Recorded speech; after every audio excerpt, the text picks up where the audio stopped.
So, ladies and gentlemen, as you all know, Barkha Dutt is a well-known Indian television journalist and author and has been part of NDTV's team for 21 years. She's won many national and international awards, including the Padma Shri, India's fourth highest civilian honor.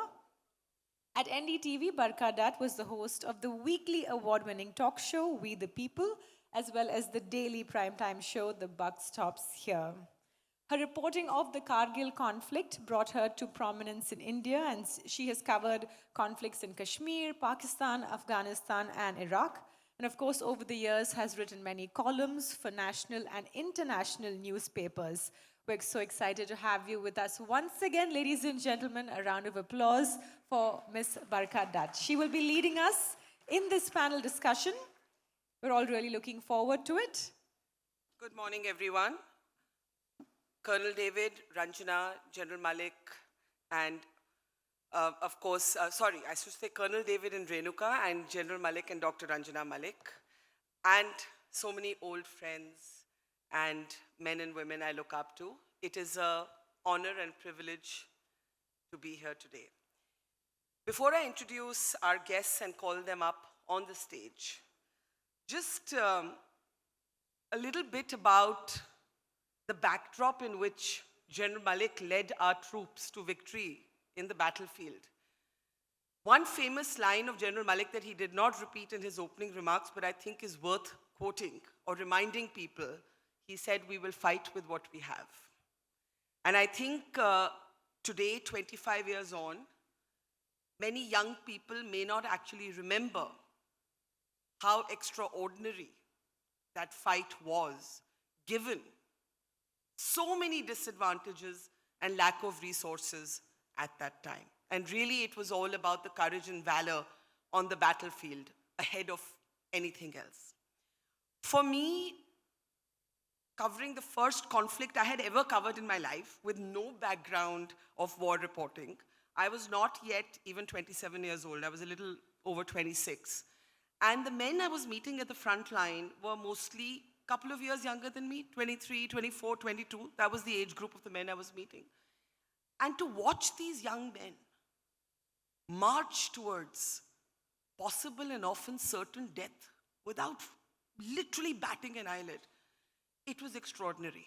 And it would have a lasting impact on who I was to become, both as a journalist and as a human being. I've often said to General Malik that it was the honor and privilege of a lifetime to be able to be a reporter at the front line. In 30 years of being a journalist, and I've seen some very, very difficult assignments, the chance to report from the Kargil front line was a masterclass in life. It has taught me everything I know about what courage is really about, how vulnerability can coexist with courage, how compassion can coexist with courage. It has taught me about life and death. It has taught me how to be a reporter under any circumstance. And it has been the beginning of a lifelong love affair with the Indian military, of which I remain its most devout and outspoken admirer and fan.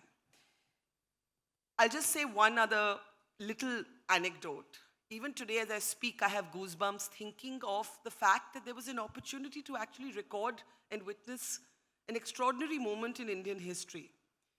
To be a young reporter who met Vikram Batra, for instance, at the front line, and in a very naive way said to him, "Aapko dar nahi lagta?" That is actually what I asked him. I said, "Aren't you scared?" Because I was looking at this swashbuckling soldier whose smile went right up to his eyes. And I remember meeting him after a successful operation, and he was very tired, so he was sitting with a group of young soldiers under a tent. And there was a tattered copy of Cosmopolitan magazine that they were just passing around just to distract themselves. And I said, "Vikram, aren't you scared?"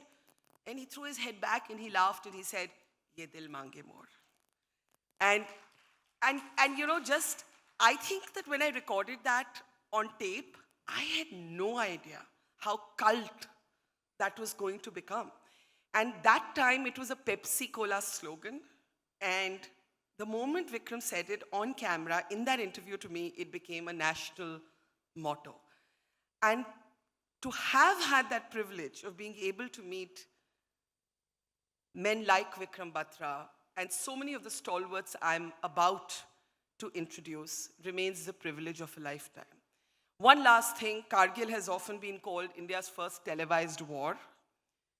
I don't know how many of you know that it was an age before broadcast vans, satellite uplinking, none of this existed. There were not even any mobile phones. This was Jammu and Kashmir in 1999. Phones were blocked, and one of the biggest challenges for reporters like myself was how to get footage back to Delhi. And we would walk up and down the highway to halts where our choppers were taking off, carrying the coffins of our heroes back home. And we would beg the pilots, can you, sir, please carry our tapes? And that's how footage used to go back. So there are many, still 25 years later, many untold and understood and underappreciated stories of the Kargil War.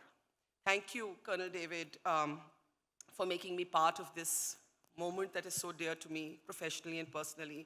Thank you, General Malik, who has been almost like a life mentor ever since Kargil, for being who you are. And to Dr. Ranjana Malik, you're going to hear her later, but she's one hell of a feisty and outspoken army wife. And I have been telling her she has to write her own book because she has many stories to tell. And army wives, to all of you here, you are no less soldiers yourself. And to women who are now in bigger roles, I am so proud but also so envious. If I had been any younger, I'd be signing up to be in the military today.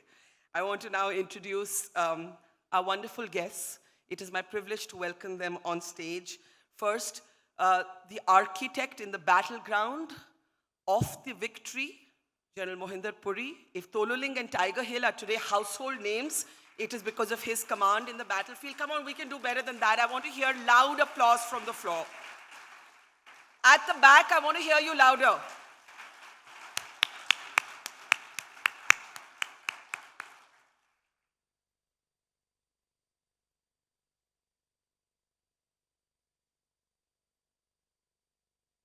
I also want to call on stage General Y.K. Joshi. You have seen renditions of him in our movies, from LOC to Sher Shah. He got his, I don't know how many of you know, but he actually got his command in the battlefield. And his unit had the distinction of actually being recognized and honored with 2 Paramveer Chakras and was called the bravest of the brave. Welcome, sir. General Lakhwinder Singh, I don't know how many of you may remember from the television images of that time, the Bofors guns, right?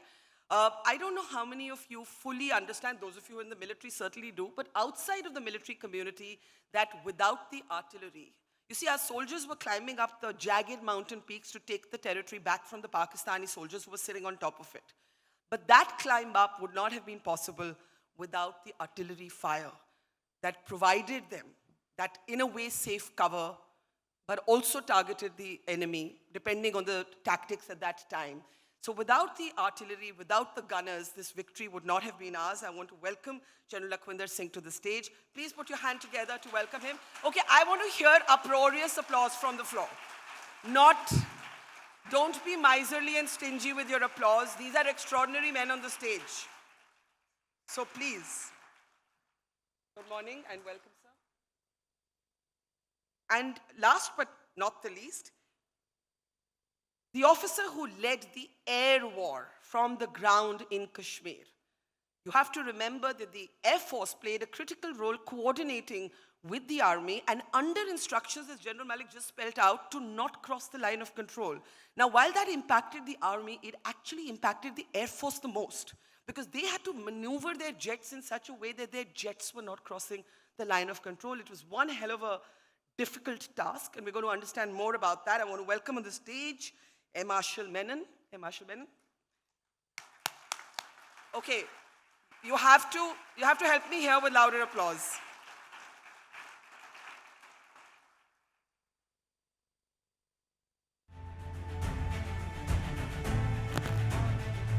We need some mics on the stage, please.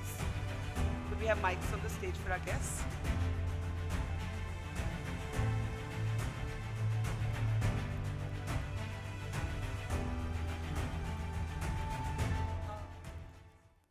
General Puri, let's start with you. When you shut your eyes and you rewind to 25 years ago, what is the first image that comes in your mind? Sir, it's not on. Yeah, before I start, I'd like to thank Colonel David and Mrs. Renuka David for having given us this opportunity to remember 25 years of the Kargil War. And thank you, Barkha, for starting the discussion with me. The first thing which strikes me always is the courage of our young officers and men. That's the most striking part of the entire operation. Because had they not performed, perhaps it would have been well nigh impossible for us to gain. If that courage, can you all hear me at the back? No, right? Can you all hear me at the back? Please say yes or no if you can. Okay. If that courage had to take the shape and form of an image, कहते हैं ना कि आंख बंद करके you remember one thing. What is that one thing? I think the Dil Mange board, which you said, definitely. And it's this young boy, I'd interacted with him. After that, all the young officers and the men who I interacted with, the most striking part of that was that you shake hands when you're talking to them in the morning, and while you're in the operations room in the evening, and you hear that they're no more. I think that is the feeling which really upsets you tremendously. Because these are young boys. I mean, today they would have been major generals in the army. When I think of all the gallant young officers who are no longer with us, they would have been brigadiers or major generals today, 25 years later. So these things, leave an emotional scar on you. You always remember what contribution they've made and how they fought the war, the courage which they've displayed, just to uphold the traditions of their regiment and their country. I mean, in fact, I remember after that interview with Vikram Batra, that was the first obituary I had to write. And I'd never written an obituary before. And to do it from the war front, now I can't imagine as leaders when you had to send these young boys. They were boys, really. They were in their early 20s, boys who would be men. General Joshi, Vikram was in your unit. General Joshi, Vikram was in your unit. But alongside Vikram, there were many other young men who, as I said in my opening, were marching to almost certain death in some operations. They knew that the likelihood of them coming back alive was very little. The percentage chance of survival was not always very high. As someone who had to take that decision, how difficult was that? So, thank you, Barkha. Thank you, Colonel David, for getting me here today and remembering the Kargil War, which we fought 25 years ago. Those decisions are not very difficult. That is what we are trained for throughout our lives. What does the army do in peacetime? We train for war.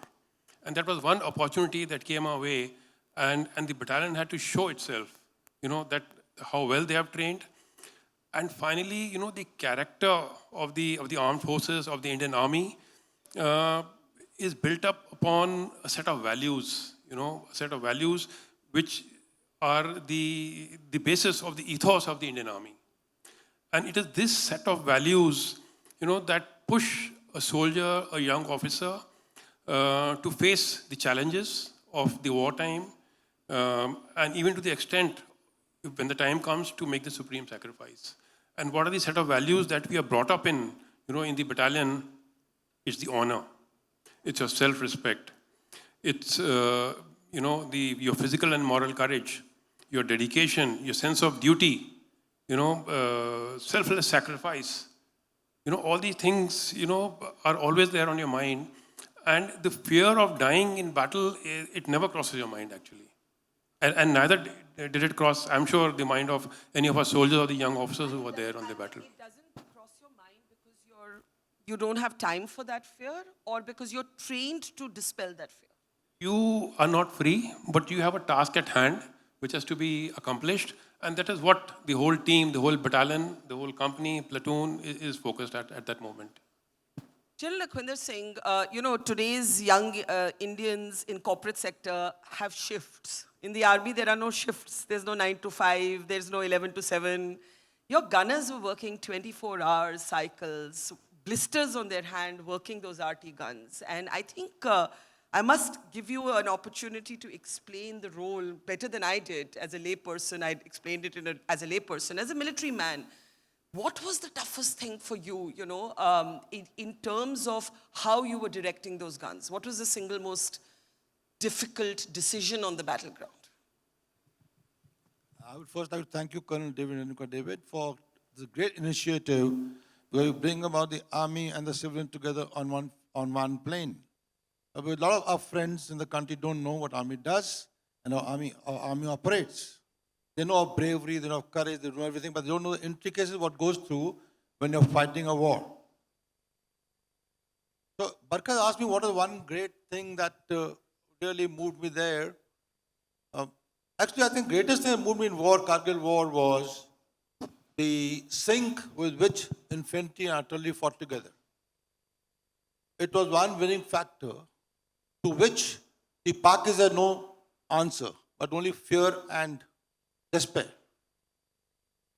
These two people are fighting, artillery and infantry, fighting like a body and soul in one, and it proved as a nemesis for the Pakis. Our biggest reward came from by this method of saving casualties. We saved so many casualties through this that I think that was the biggest award that we got as gunners.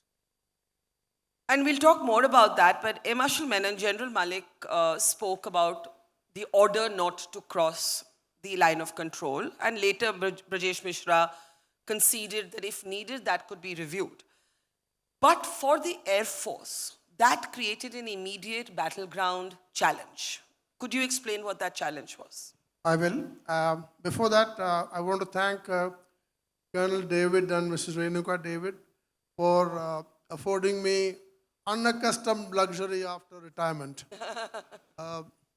Before I come to you, Barkha, I would like to say that Kargil War was a war to recapture lost territory. To recapture territory, you require boots on the ground, and that's what our professional army wonderfully did well. The Air Force helped them, and helped them well, and I think to the best of their ability, and the Air Force did a fairly good job of it. Now to your question. To build up towards that, I think by the 23rd, 24th, we had a fairly good idea of how many posts and what were the targets required to be attacked by the Indian Air Force. 15 corps officers used to come down to Srinagar and discuss with people from my team to what are the targets to be attacked, how to attack them and all. Any attack, air-to-ground attack, has to have certain considerations. One is that you must be able to see the target clearly. Second is that you must be able to deliver your weapons at the correct range. Another thing is, after the attack is over, you must not expose yourself to enemy fire for a long time. That means, preferably, you should fly towards your own territory. These are some of the essentials of a dive attack. All our attacks till 25th evening, where because the LOC alignment there is approximately east-west with some diversions, all our attacks were north to south, all. And that when the bombshell fell on us that we are not to cross the LC, that created a bit of a problem. We had to redo all our attack plans. Not crossing the LC came as a bit of a shock to us. And when doing the LC, we had to go for suboptimal options of attack. So there was a tremendous effect on the Air Force of not crossing the LC. Had we been allowed to cross the LC, probably it would have the Air Force impact would have been much more in the earlier days. So let's pick that up, General Puri. Had the mandate been open on crossing the line of control, some things would have been easier, but the war could have escalated. And I know General Malik had war-gamed this in such a way that had you all not been able to take back these peaks, you would have probably had to open another front. But suppose you had been given a free hand in crossing the line of control, would the war have looked different? Yes, I think we would have been able to end the war in a faster time frame. Without escalation? Sorry? Without escalation, would it not have gone up this? Yeah, perhaps it might not have, because we were well deployed all along the Western Front, all along in J&K. The chief had moved the reserve formations to Sonamarg. So in case anything adverse was happening, we had adequate contingency plans to respond to any initiative which we were taking across the line of control. So in my perception, I think perhaps the war would not have escalated to such an extent, but we would have got some tactical gains at the end of the war, which was very essential. We could have got some dominating heights. We could have gone down to the road and cut them off, perhaps. So all these are things which you can think about. But once a terms of reference was given, I suppose, so be it. That was. Barkha, may I say one thing? Even if we had crossed the LC and come, we are attacking points on our own side of the LC. Correct. So we were not dropping bombs or rockets across the LC, but on our side. So I don't think escalation was much of a problem. I don't think escalation should have come in. But had you crossed and they would have shot at our Air Force jets? Look, that risk we had to take. Otherwise, the attack wouldn't have gone through. But Yeah. definitely, it would have been, the Air Force impact would have been much more had we been allowed to cross the LC and attack from a north to south direction. Yeah, and we'll understand a little later because there's so many people here who would want to know what that did to the mechanics of flying and what that meant for maneuvering within this side of the line of control. But General Joshi, personal story. You got your command in the field. You're there in the ground fighting this battle, and you get your command. I mean, do you remember that moment crystal clear, like it was yesterday and not 25 years ago? Yeah, of course, I can never forget that. And for me personally, actually, the Kargil War literally swept me off my feet in the classic sense. Our unit was deployed in Sopore. We were doing counter-terrorist operations. We had finished our tenure, and we were due to move to a peace station, and that was Shahjahanpur. And I, as a second in command, had already moved down to Shahjahanpur, and I was sitting pretty there, swimming pool, tennis, open-air theater, and we were looking at the unit to fetch up there. And then Kargil happened. So overnight, we were taken to Chandigarh, put into a IL-76, the advance party. The unit moved from Sopore across the Zojala and concentrated at Gumri. And we were flown from Chandigarh to Srinagar. And on the 10th of June, I crossed the Zojala and joined back the battalion. 11th of June, we were placed under Command 56 Mountain Brigade to be reserved for the captured Tololing. 12th, we moved to Dras. And 13th night, I was sitting on top of Tololing. Fourth day, amazing. From a swimming pool in Shahjahanpur to sitting on top of Tololing. And the scene there, I met Colonel Kushal Thakur, CO-18 Grenadiers, with 7-8 mortal remains of his soldiers who had died in the RT attack, RT shelling the previous night, the same night when we climbed up. And, as I was trying to understand the situation, RT shells exploding all around us, I could hear the MMG firing of the enemy from point 5140 towards us. Troops running helter-skelter, dust, raising up and down. And I thought that this is a nightmare, just 4 days. And I thought that somebody is going to wake me up, and then I'll be back in Shahjahanpur. And then to, further complicate matters, my radio operator, Mohan, I still remember, came running to me and he says, Saab, Joshi Saab aapse baat karna chahte hain. And I was wondering why should the Joshi want to speak to a second in command of a battalion sitting on top of Tololing. And then he was there, my code name was Chanakya, and he says, Delta for Chanakya, is it Joe? That's right. We did the teleconversation, over and out and all that. And he says, your CO has taken ill, so he's being evacuated, and you are in command. On top of Tololing, among the RT shelling, casualties all around. How old were you at this point? It took me a moment to how digest. How old were you? I am 62 born, so that makes it about 38. Okay. And then it took time to process this? Yeah, it took time for me to process because this was a huge responsibility. Yeah. We were in the middle of a war and in the thick of it actually. And now, as a second in command in an infantry battalion, you are, a little low profile, advising the CO, and the CO takes a decision, everything gets fired from his shoulder. But suddenly now, I realize that now I have to be planning these operations. I will be ordering my troops into battle, and on my command, troops will be laying down their lives. Is a huge responsibility in war. But again, it comes once in a lifetime. And I take a lot of pride in the fact that the battalion did outstandingly well. The youngsters, had very young company commanders. We'll talk about that later. But they did an outstanding job. And the battalion came out in flying colors. Okay, I'm actually told that there's a video we have. General Joshi's brought some footage. Sir, is it with sound or is it? It's with sound. So maybe in a couple of minutes, I'll queue for it and we can have a look at it. We'll just do a little bit of conversation first. General Puri, before I come to General Lakhwinder Singh, we were talking at dinner last night about the power of one and what a difference leaders on the ground can make. And you said that in the context of General Joshi.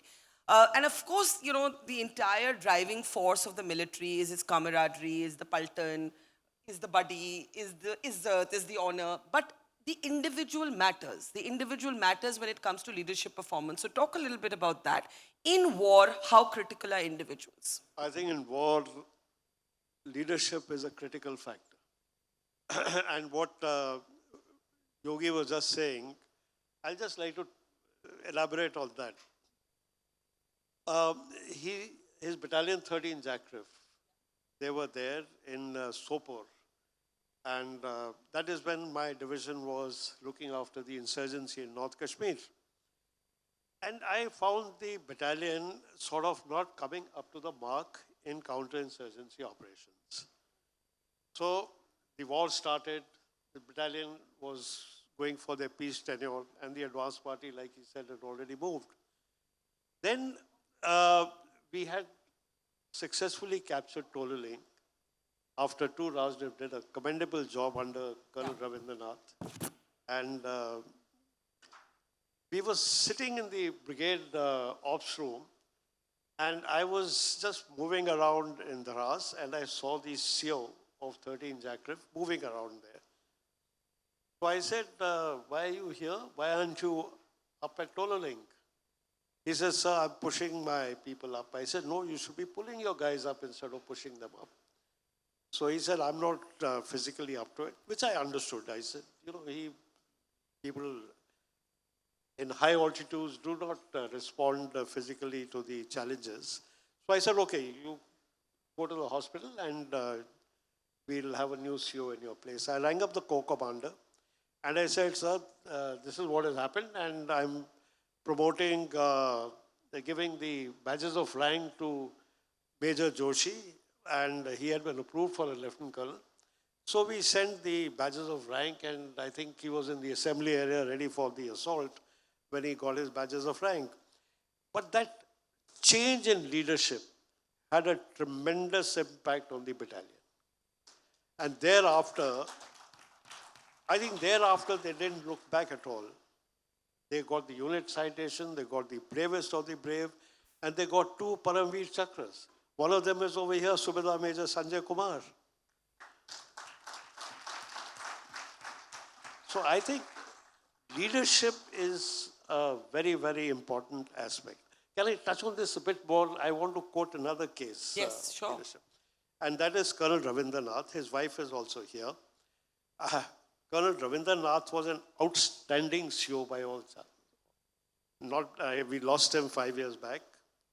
A tremendous soldier. And who had the, total pulse of the unit in his hands. He could gauge how the unit is going to respond, totally dedicated to his battalion. And we lost him that time. And I think it was his leadership again, which turned the tide for us with the first victory which we got at Tololing.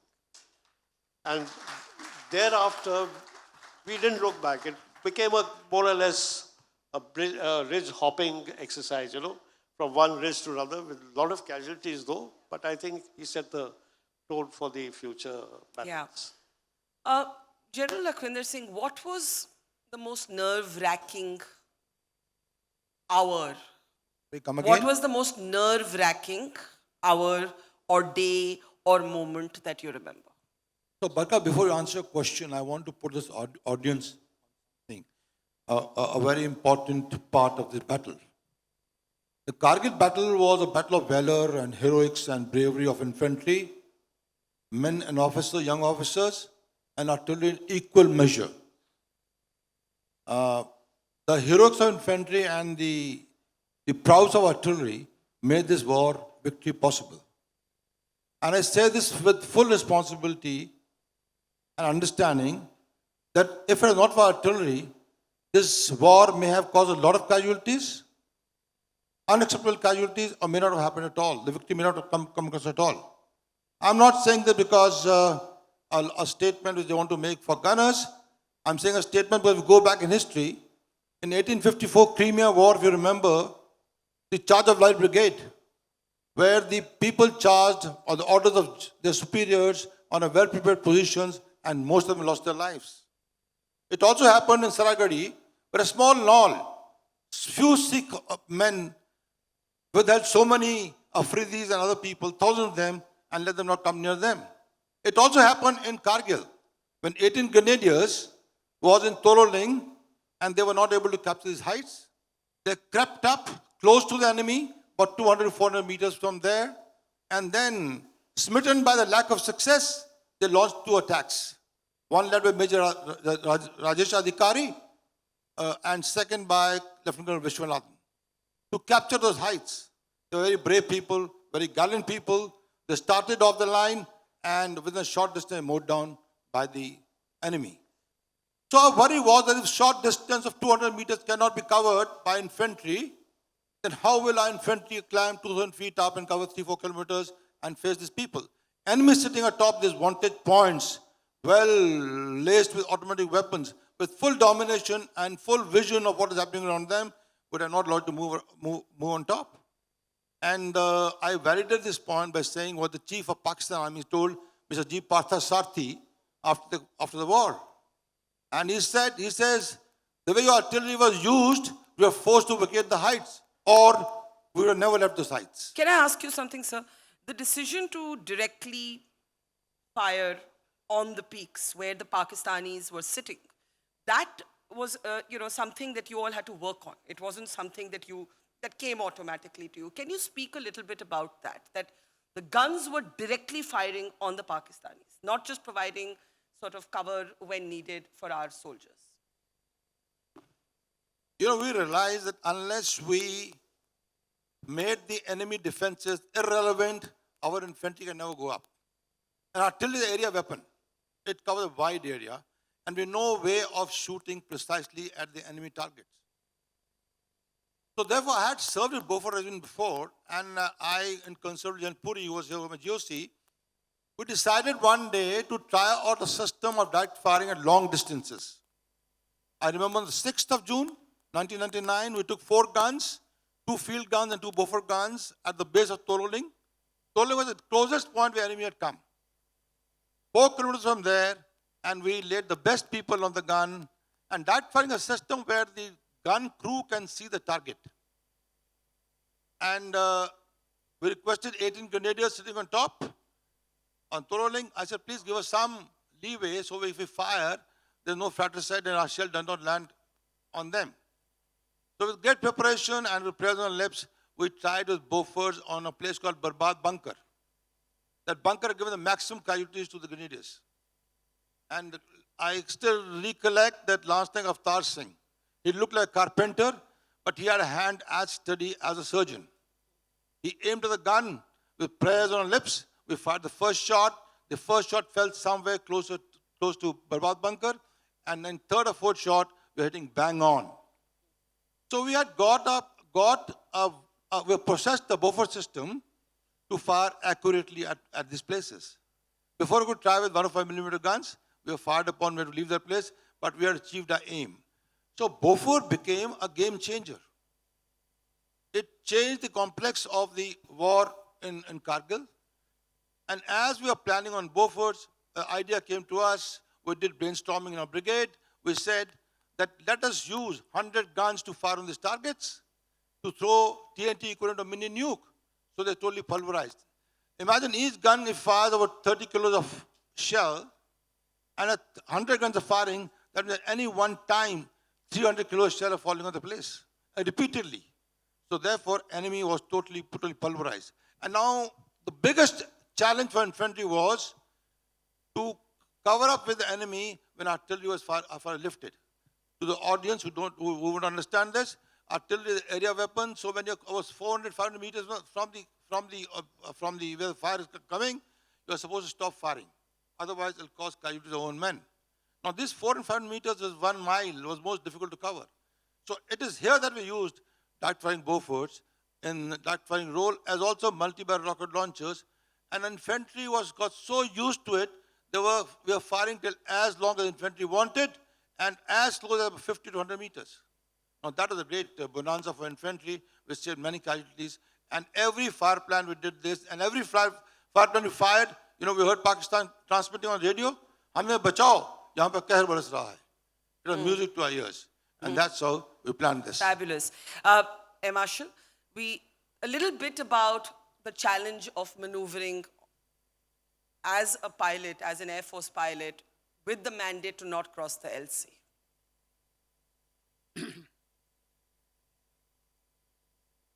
In the higher altitudes of Kargil, where we were operating at 17,000, 18,000 feet, at sea level, the aircraft operates extremely well, but as the air gets less dense, the operational efficiency of the airframe and the engine reduces.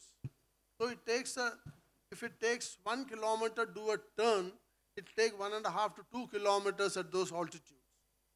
So maneuvering the aircraft at those altitudes is a little more, not difficult, but it takes more space.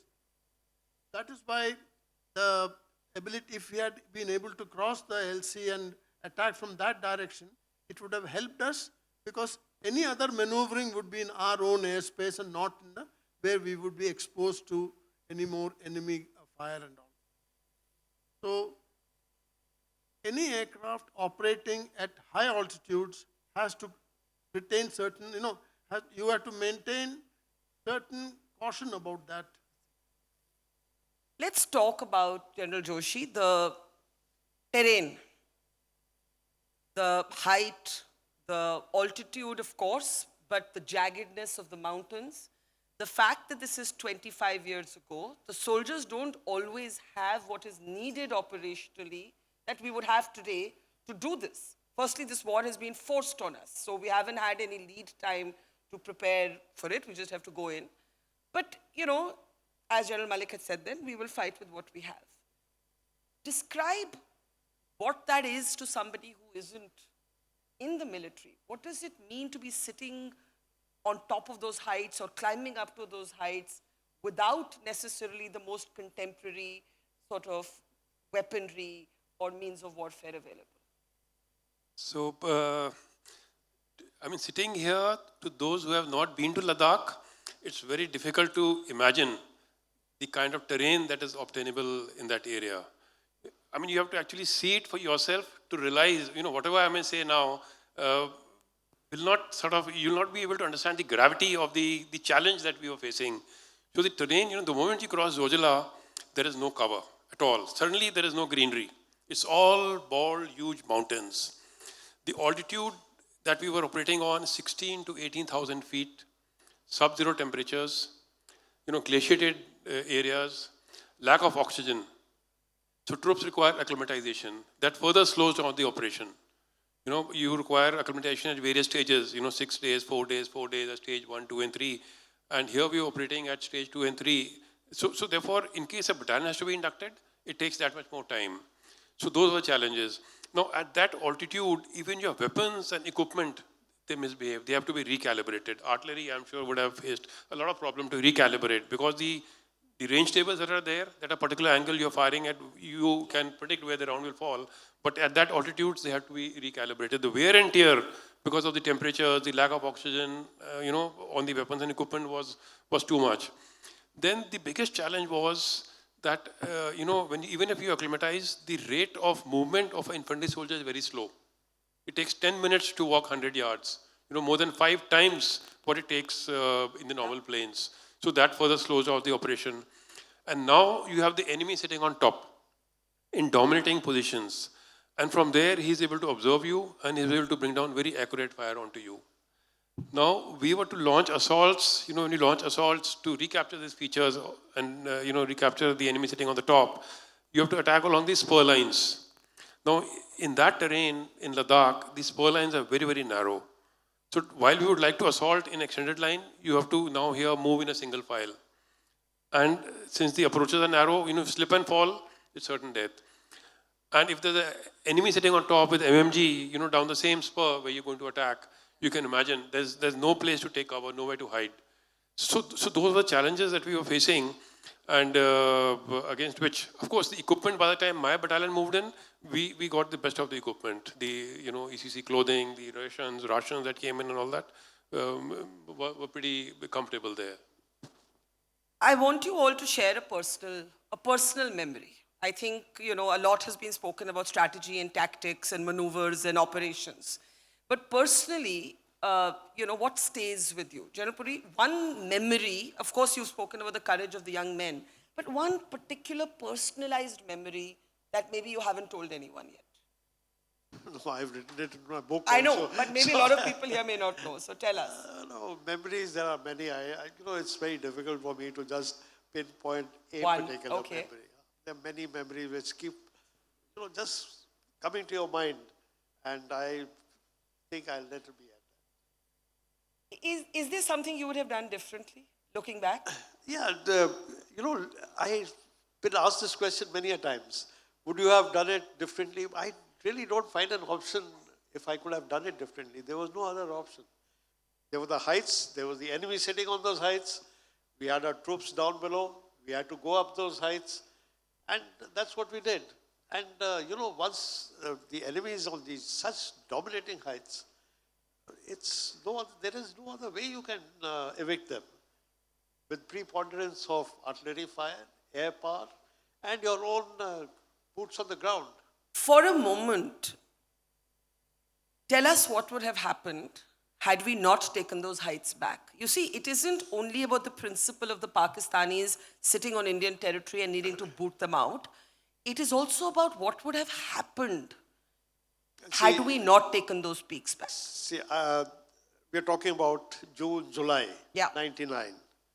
The monsoons, we were in the monsoons. 3 months later, the snow would have started falling, say about November.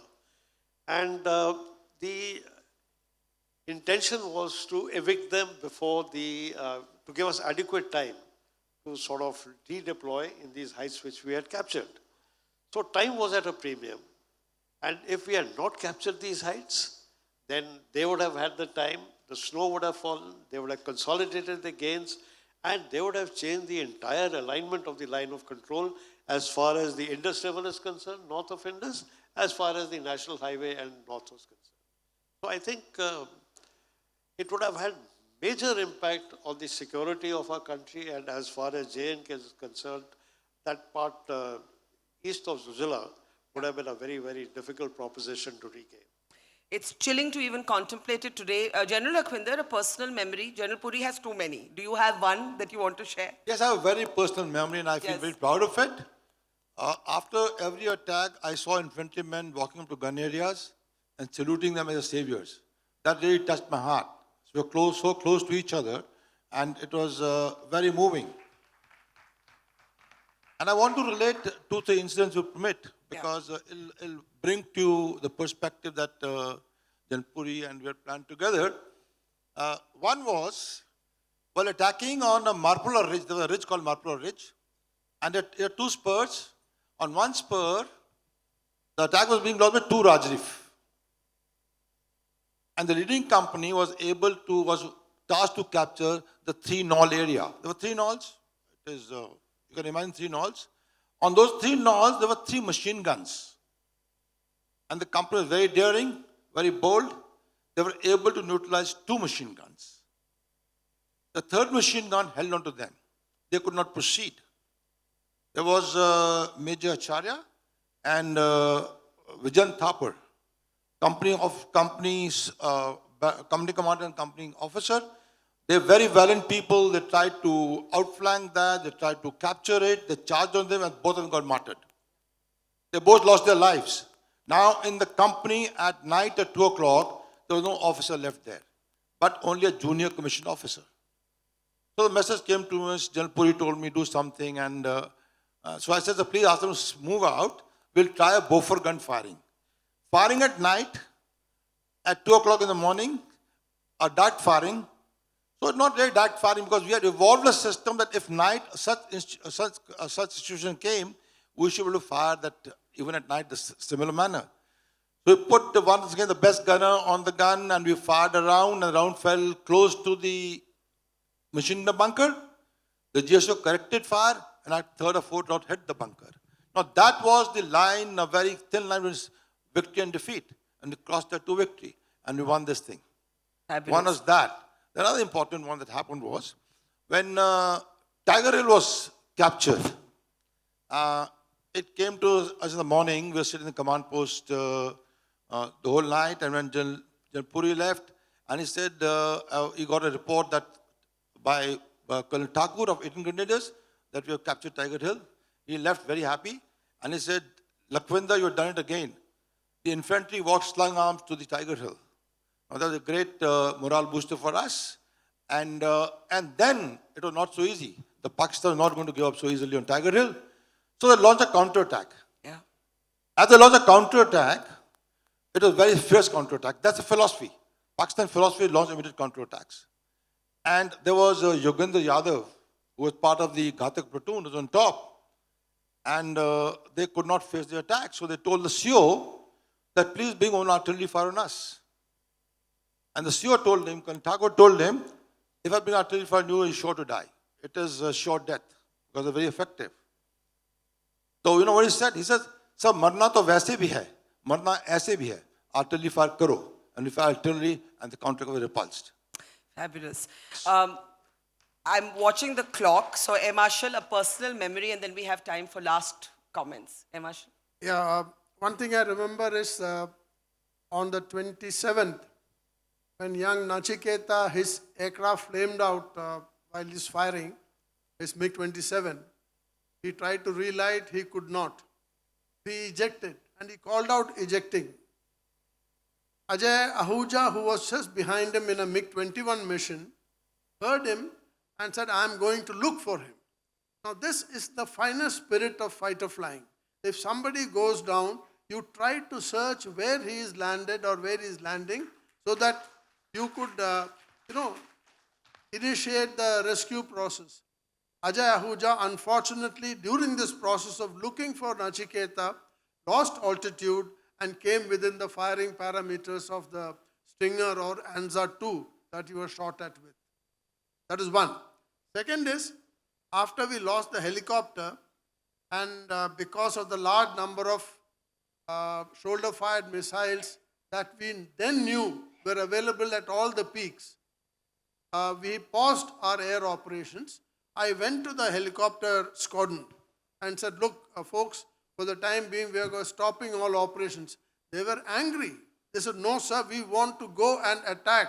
We want to go. The person who shot down our Mi-17, we want to shoot down that particular thing. So that spirit of the thing is what I remember.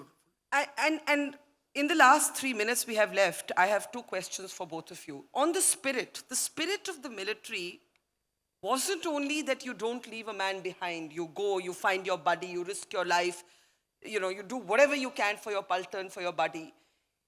The Indian military's ethos, in my opinion, was best captured by the fact that when Pakistan refused to acknowledge that it was their soldiers in that battlefield, and there can be nothing worse that a country can do to its soldier than to disown them. But that is what Pakistan did. Pakistan did not want to admit that these were Northern Light Infantry men. They didn't want the bodies back.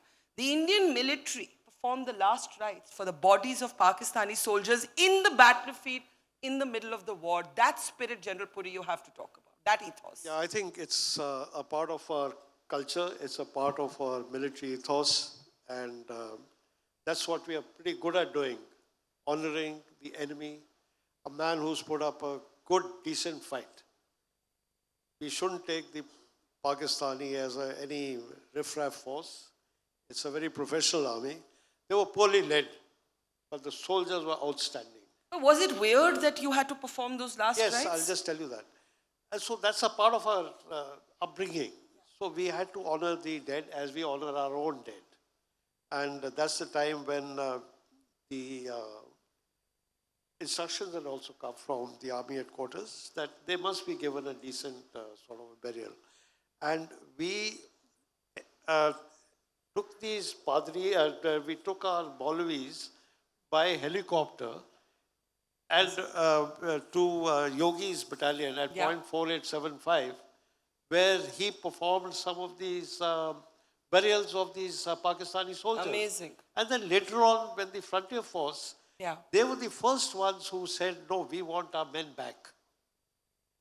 So with full military honors, we repatriated those bodies in a very ceremonial function and in the best traditions of the army.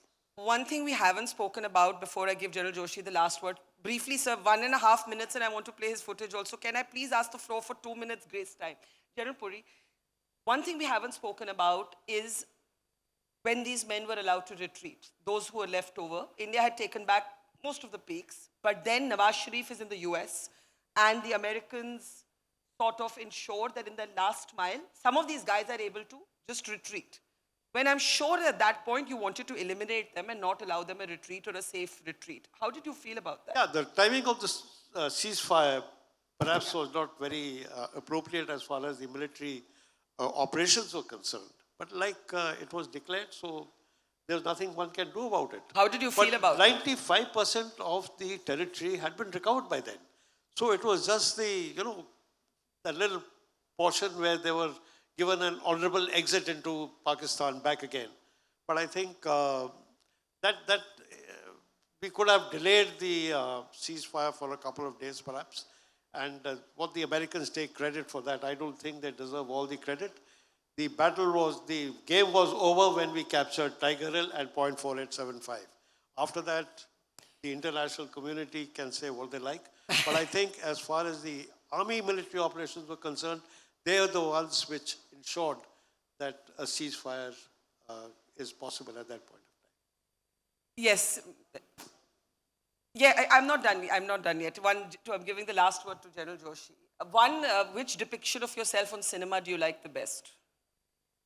Which movie comes closest on a lighter note? You see, the two movies were made on Op Vijay, and 13 Jackreff, of course, took part in both the movies. So LOC Kargil was made by G.B. Datta. Sanjay Dutt played my role.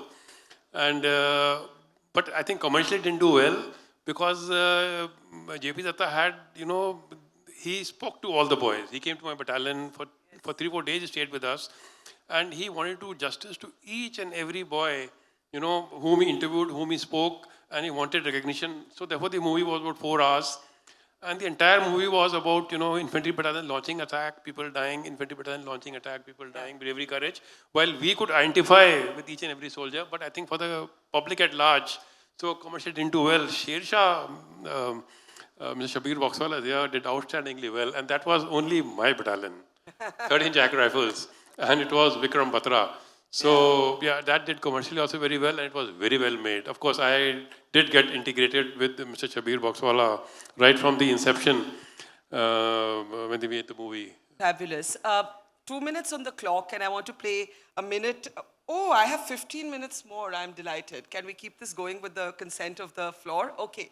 So then I don't have to rush through this. I know you were telling me a story last night about a very risky decision that you had to take in the middle of the battle, about when to fire, what would happen if you would fire. I want you to share that story. Yeah, so in battle, you have to take risks. If you don't take risk, you will never succeed. And many a times, very risky decisions had to be taken. One particular instance which I was talking about last night was, this was our 4th attack when we were launching attack on point 4875, which is now known as Batra Top in the Mashko Valley. And the gradient was very, very steep, 4875. Gen Mohinder Puri just spoke about it. It was a brigade attack while we were tasked to capture the topmost height. And the other 2 battalions were capturing the neighboring features. We got daylighted.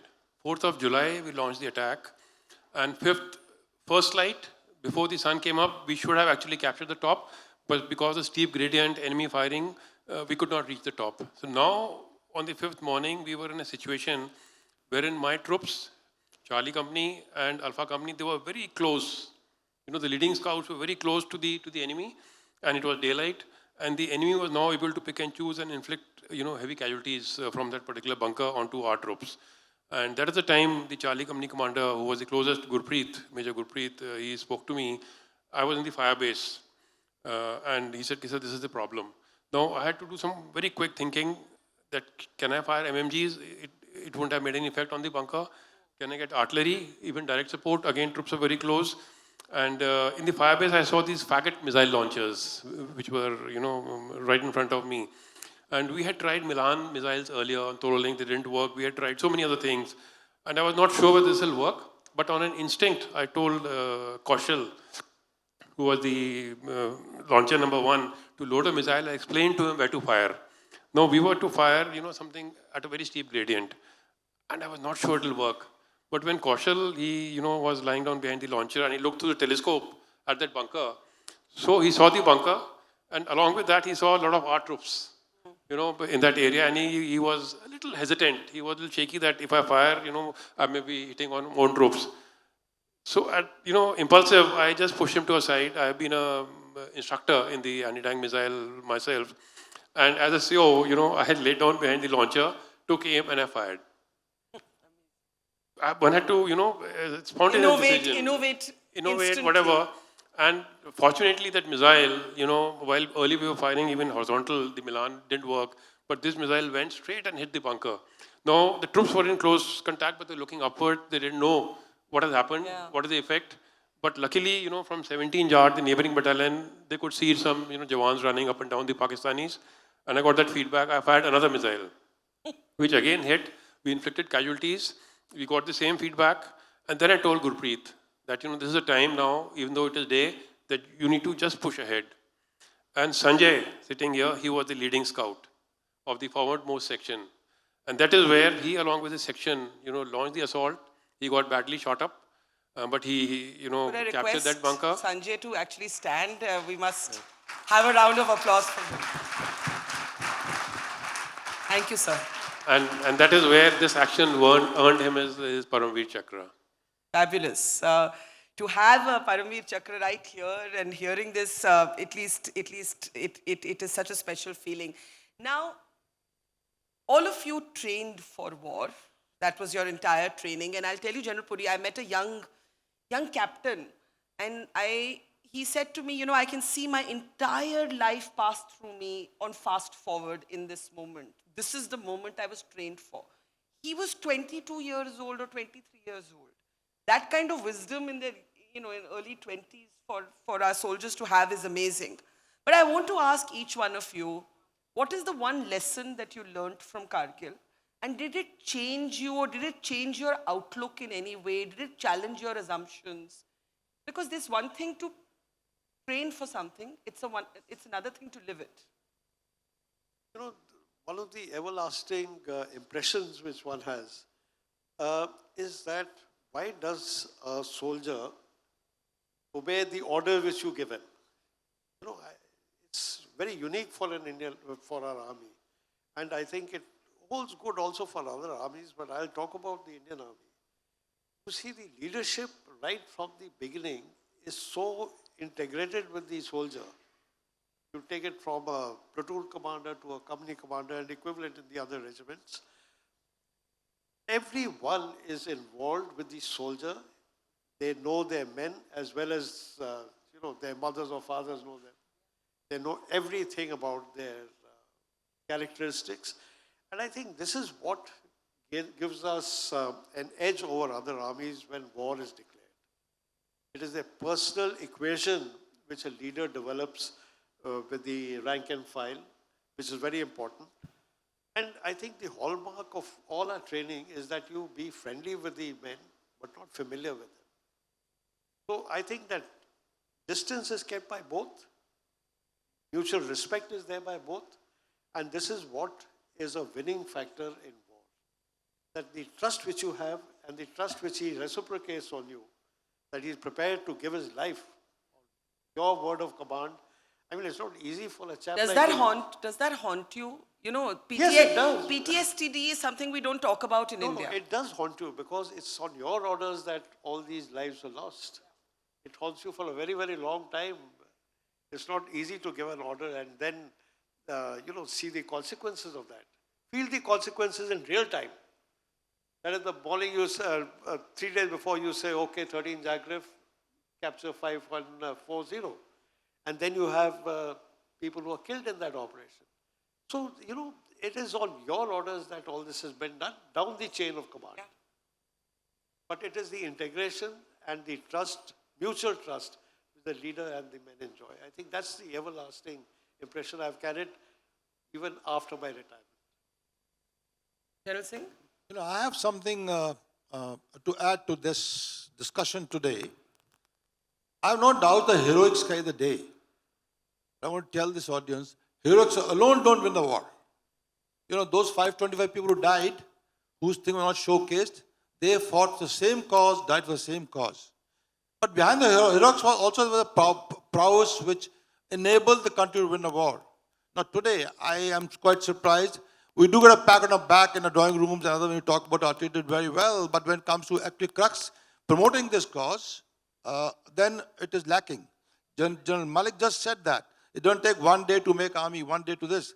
If you forget this cause and don't talk about it, then I'm afraid you will reinvent the wheel in the next war. So very important that you talk about this subject because it's a combined power of the army which wins the war.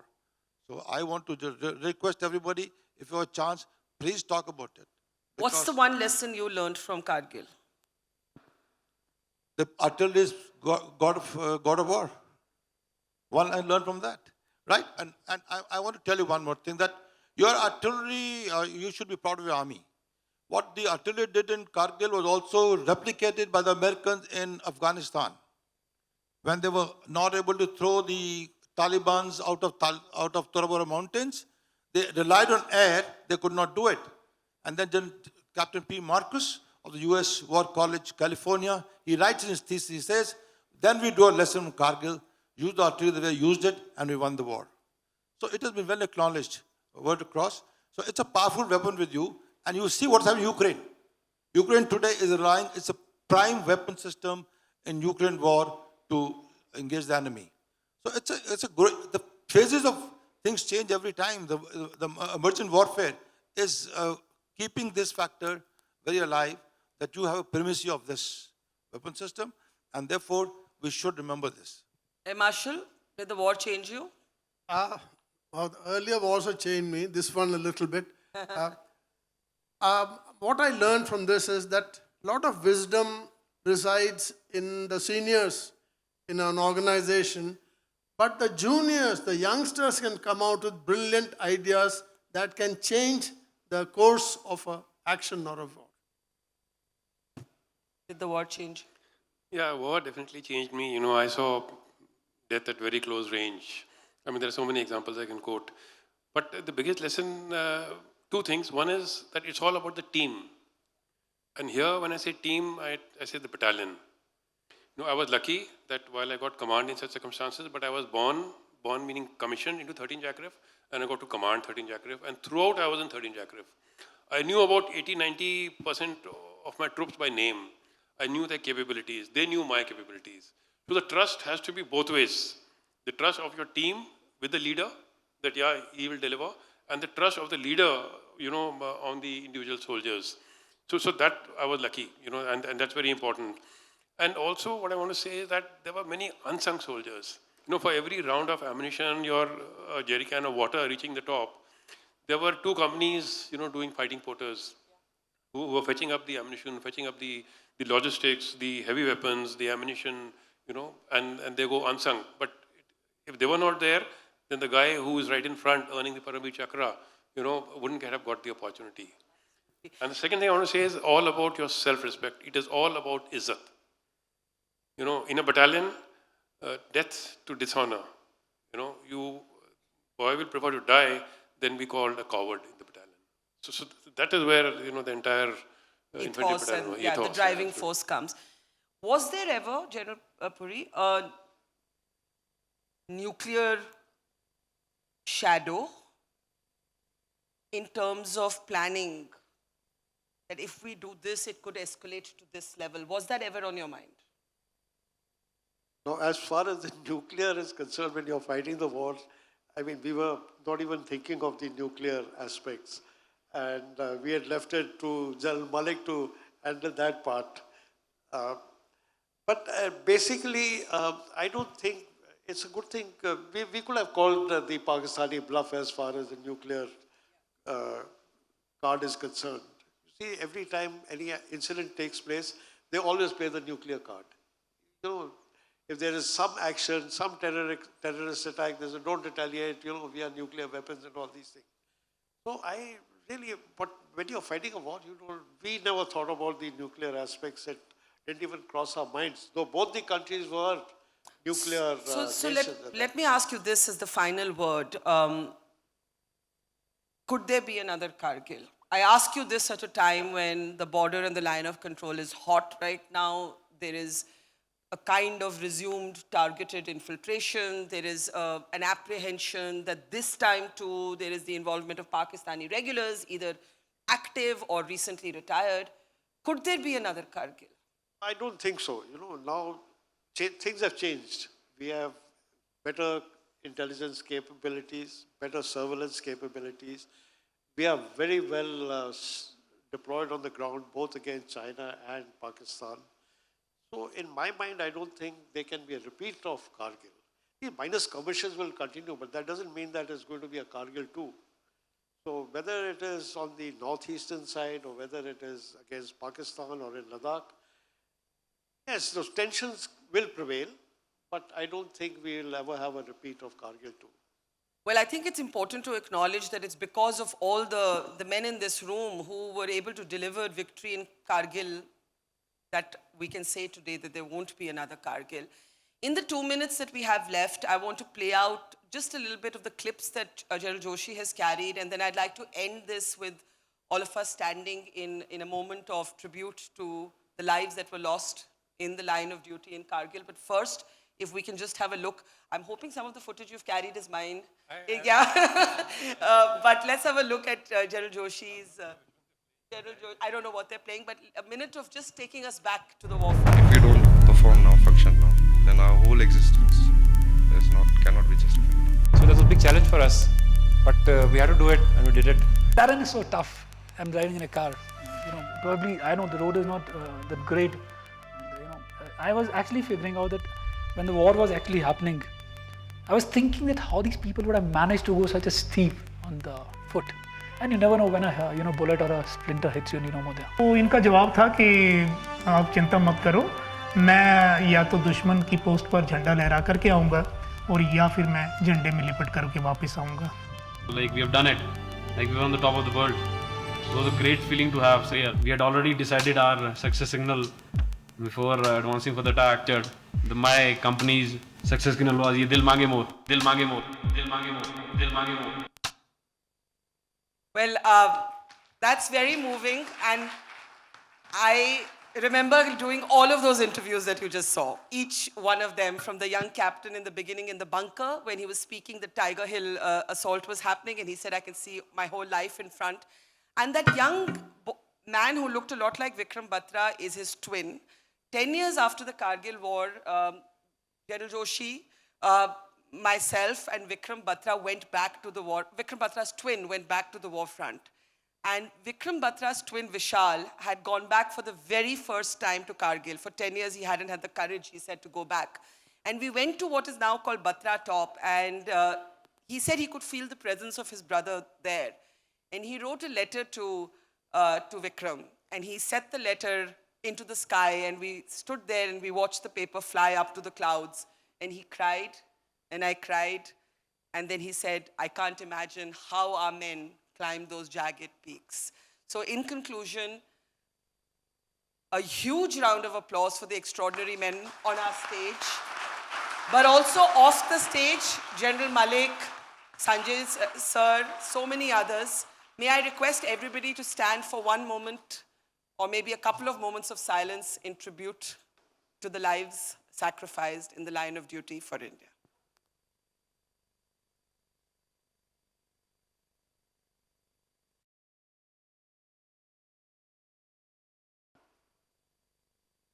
Thank you very much. A documentary when we went back? So that I'd like to call upon General Malik, along with Colonel David and Dr. Renuka, to please present the panel with a token of our appreciation.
Ma'am आपको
We have a round of applause, ladies and gentlemen.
Thank you so much to all of our panelists, and a big, big round of applause to Barkha Dutt, of course, for leading that panel so beautifully.